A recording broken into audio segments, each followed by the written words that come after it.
Hi everybody and welcome to the audiofanclub.com YouTube channel. Today we're going to be doing a reviewing of Sonos Playbar, the mountable soundbar for TV, movies, music, and more. Sonos has created an identity of itself as the virtuoso of multi-room audio and has been initially concentrating on furnishing with sound for music enthusiasts rather than film buffs. However, given that the humbling soundbar is the quickest growing piece of gizmo in the audio market, the company has decided that it's time to deviate its energies towards the art of home theater. Therefore, the Sonos Playbar. It imbibes quite several Sonos trends. It's not entirely trapped into the closed world of Sonos wireless, it can be utilized as a fragment of a surround system and will even fit right into your TV. At $699, the Sonos Playbar isn't the most pocket-friendly way to modify your sound system, but it isn't half smart and convenient. All of Sonos' latest optical audio systems, such as the Play:3, are fashioned in a manner that is to be used privately within the confines of the fenced garden of the Sonos wireless system. It gives you a key of access to music libraries on your orders, along with a decently wide assortment of music streaming services that includes Spotify and Deezer. The Sonos Playbar gives all this but is also engineered to plug into your TV, to substitute its weedy internal speakers. This aids in elaborating the Sonos Playbar's appearance, with a super sleek dimension of under 9 cm. The Playbar is made in a way that it will gladly sit under your TV, either attached to the wall or laid on its back on a table. And sporting a width of 90 cm, it is designed to live contently under TVs of 42 inches and more considerable. Plugging in the Sonos Playbar is extremely easy, but setting the thing up requires a little more attention than you would imagine.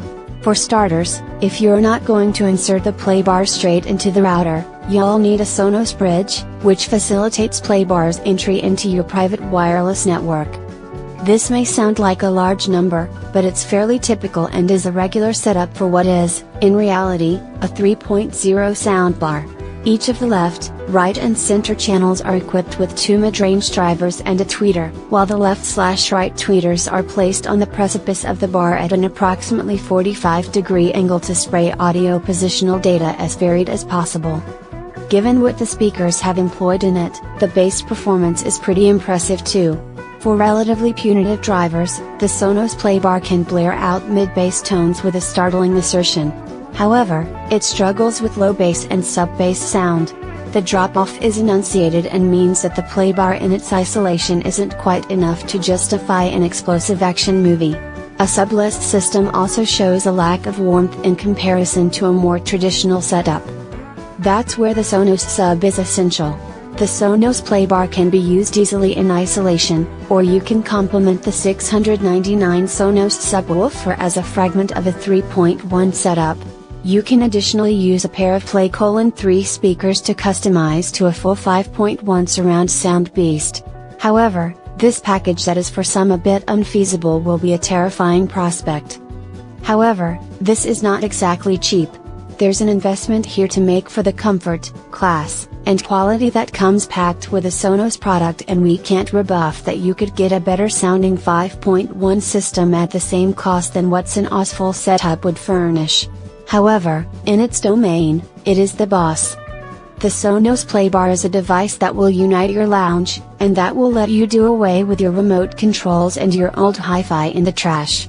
It is easy to set up, and then it'll also allow you to access both your TV and your audio system with the help of your phone. For everything but the most cacophonic of movie soundtracks, the Sonos Playbar sounds great too, with outstanding clarity and a wide sound stage.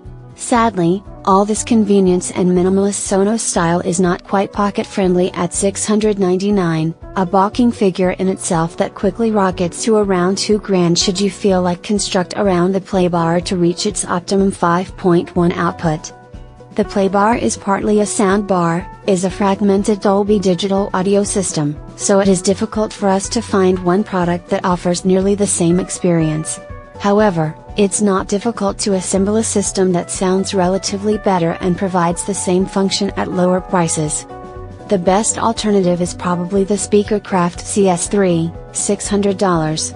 It sounds better, it looks just as attractive, and with an inbuilt Bluetooth, You can play audio from any application on your smartphone or tablet, irrespective of the operating system. Similarly, if you own an iPad or iPhone, you can sync up with an Apple TV and with the Harman Kardon SB16. Not only does that enable you to stream audio from any app via AirPlay, but the Apple TV can also get you inside the music stored on a computer running iTunes. You can also opt for Bose Solo 5 TV sound system with universal remote control. 4. Unplug the power adapter when the machine has not been used for a long time or when there are lightning strikes. 7. If the Playbar is wall mounted, make sure your safety checks are regular and ensure that the screws remain tightened. 4. Clean the non-fabric parts of the Playbar with a soft, dry cloth. Domestic cleaners or solvents may damage any Sonos products if that is used. 1. Do not place the product in a dusty environment or direct exposure to heat or direct sunlight.